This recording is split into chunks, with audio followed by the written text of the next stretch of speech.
Hi guys! So last night I finished with my reread of the Hunger Games trilogy and I have a lot of thoughts and ideas about it, so I thought why not make a video about my reread and make this a kind of review or discussion video so I can share with you my ideas about my reread, my thoughts about these books. I just thought it would be a fun video. So for Christmas I got this beautiful box set of the English editions of the Hunger Games trilogy.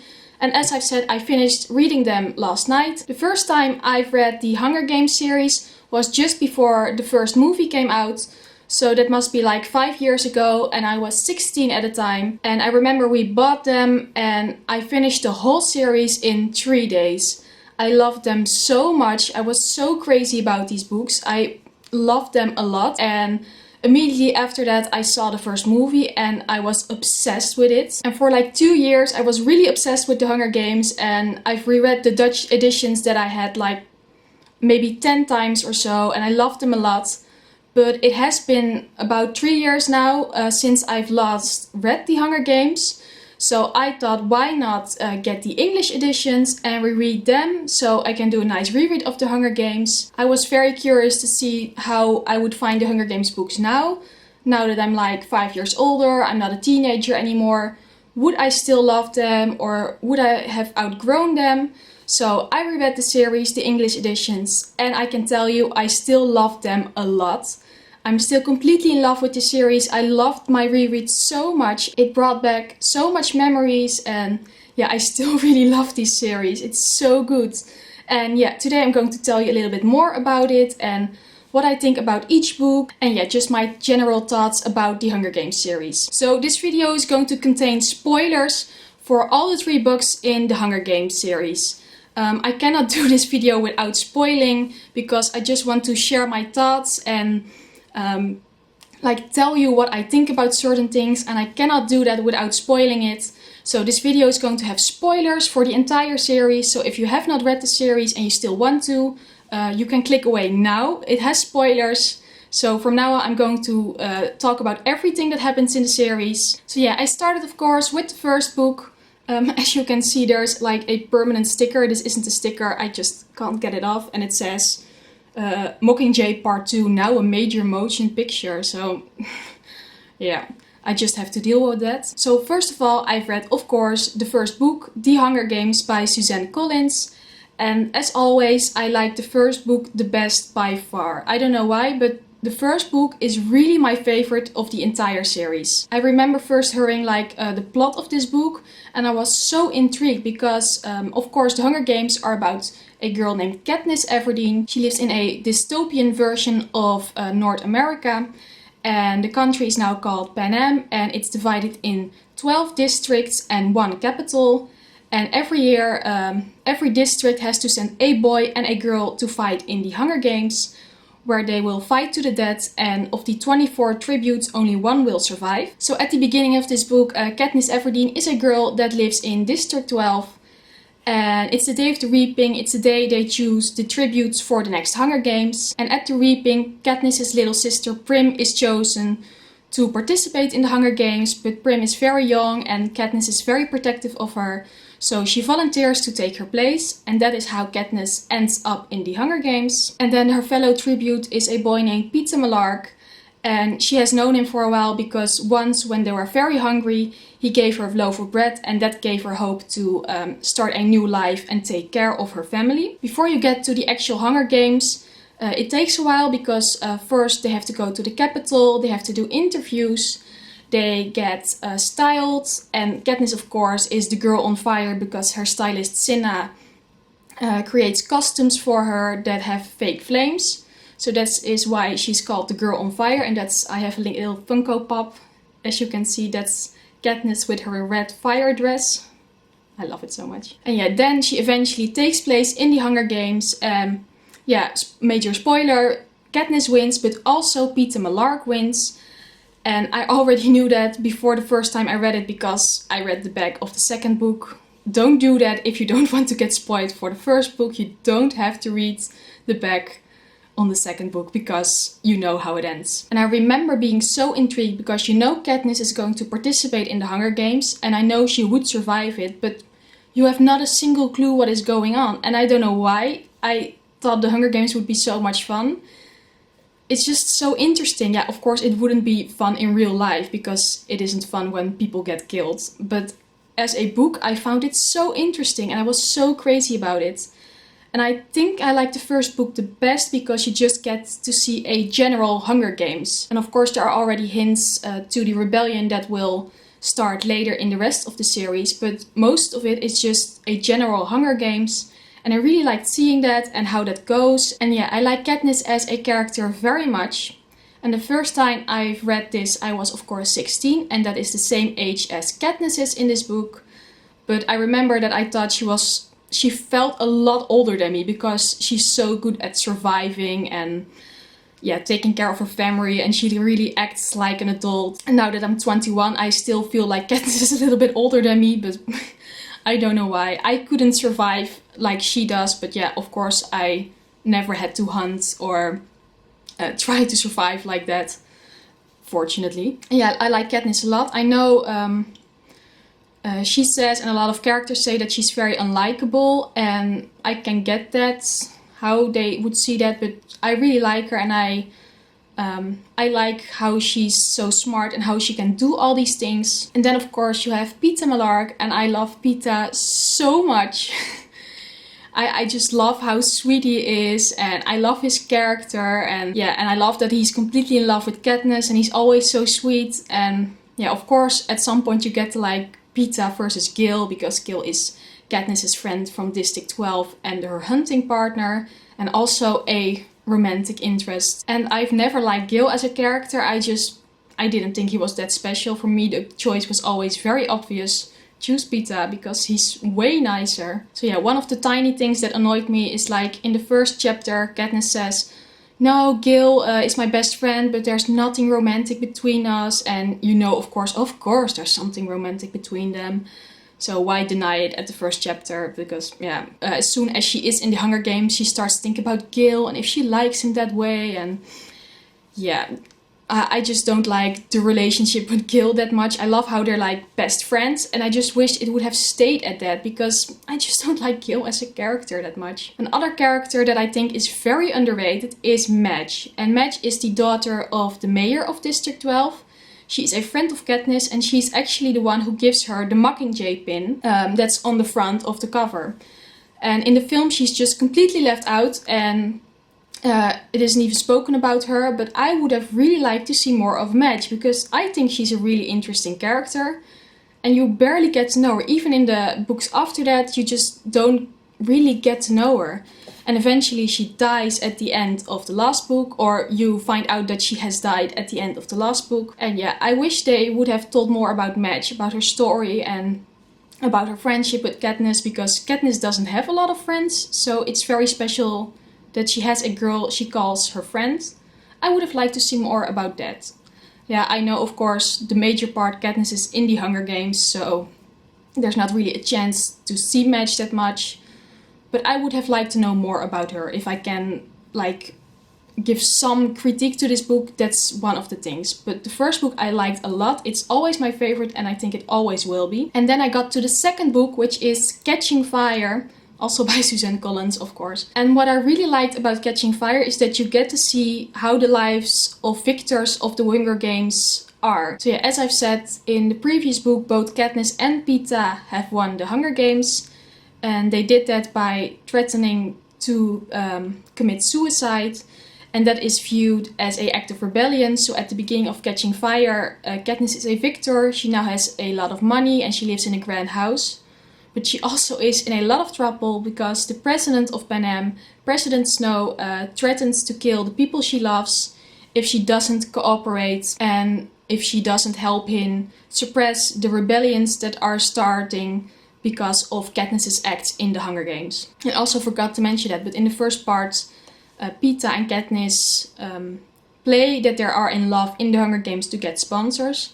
And Peeta really is in love with Katniss, but Katniss acted most of the part. She doesn't know how she feels about Peeta, but she's not sure that she's in love with yet. And in this book they have to convince like hope in them, that they are really in love. And yeah, that's what you see in this book. So the first half is really about how their lives are after the Hunger Games, and you notice that they aren't really free of the Hunger Games, that it always follows them, they're traumatized, they have nightmares. And one thing that I really like about Katniss is that she tries to place herself in the shoes of citizens of the capital. Because the citizens of the capital don't have to participate in the Hunger Games, and I think it is a fun program. They love it, they bet on their favorite tributes, and at some point in this book Katniss thinks, I shouldn't feel superior to them, because if I had been born in the capital I would do the same thing. I would think that was normal as well. And I really like that about her, because it isn't just always about good versus evil, and most normal citizens, like, they don't know any better. If you're born in that world, you think that is normal. And Gil is the complete opposite of that. He hates the capital, and he hates every citizen of the capital, and he wants to, like, murder them all. He wants to fight a war. And Katniss isn't like that, and I really like that about her. Because it isn't always just that simple. I mean, am I the only one who thinks that? You can't blame, like, every citizen of the capital, because it's not their call, and they live their lives because that's what they used to. And of course you can doubt them because they think killing children is really fun. But yeah, if that's normal for you and you don't really have a connection to those districts, then maybe, yeah.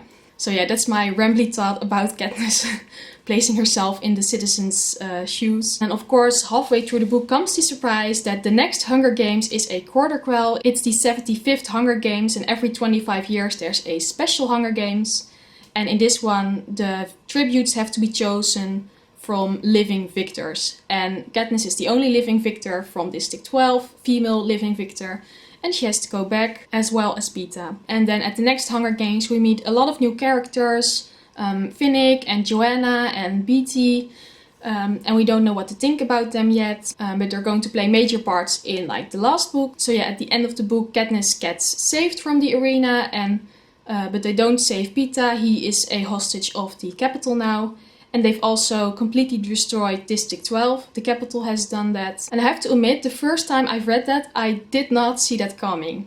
I know because you're in the middle of the games, but you only have a few chapters left. I know there must be something that was going to happen right now.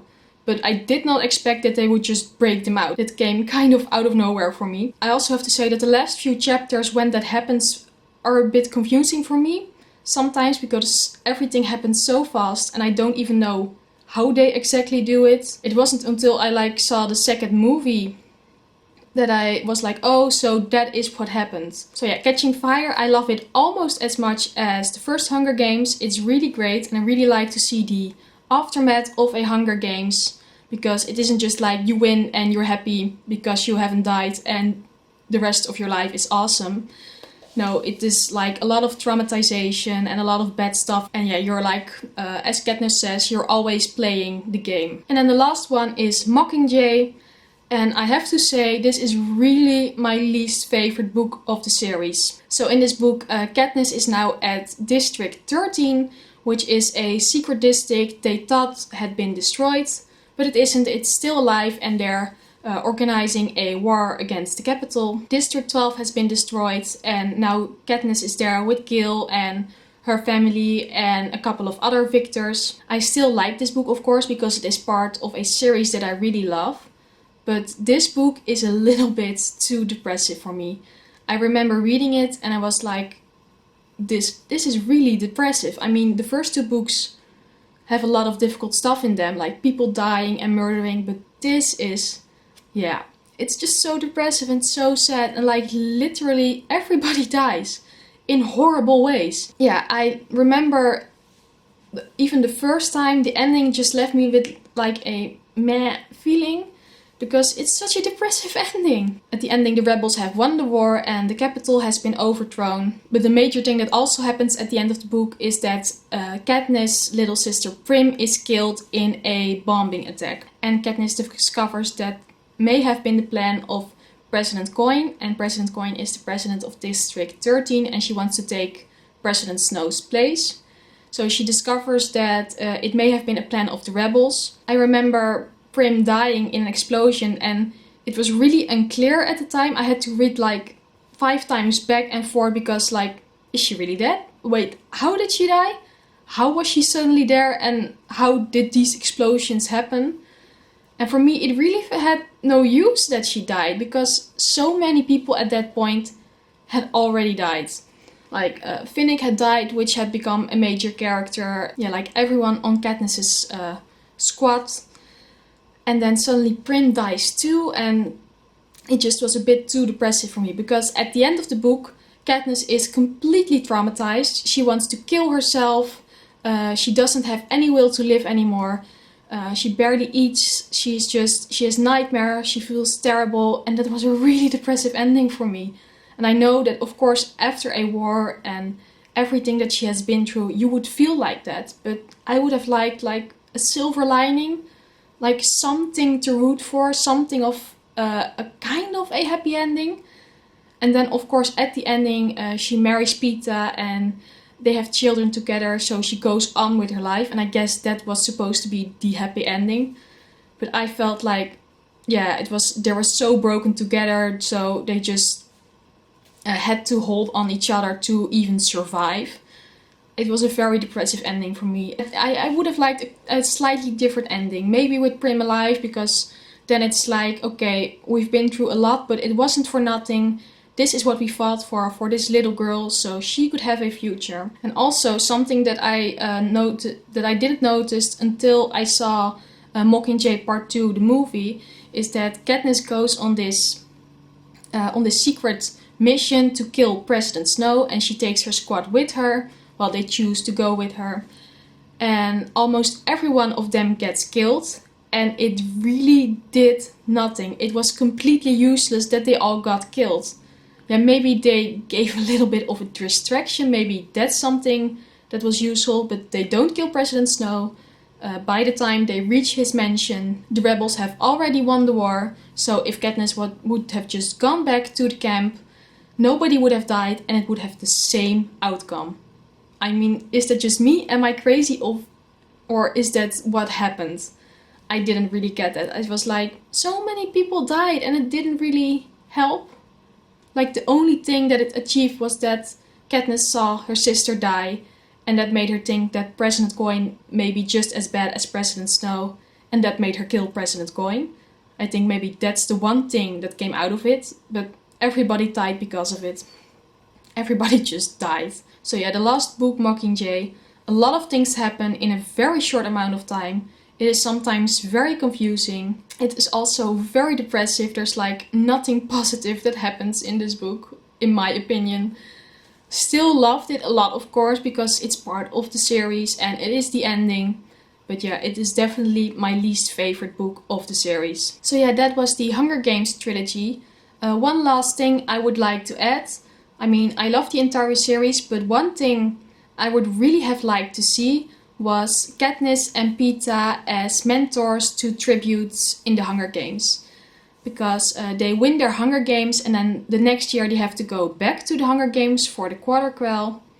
But I really would have liked to see 1 year where they would just be mentors. Because we know how the games are from a tributes perspective. But I would have liked to see the games as like a viewer and a mentor. And what would Katniss do to save her tribute, and how would they do that, and how does it work to get sponsors? And I get that like time has to go fast, because when the rebellion starts, it can't take 2 years. But I would have liked to see that, and I know maybe there wasn't space for that because it would probably take another book. But no, that's something I would have liked to see. So yeah, this was it for this review/discussion video about the Hunger Games trilogy.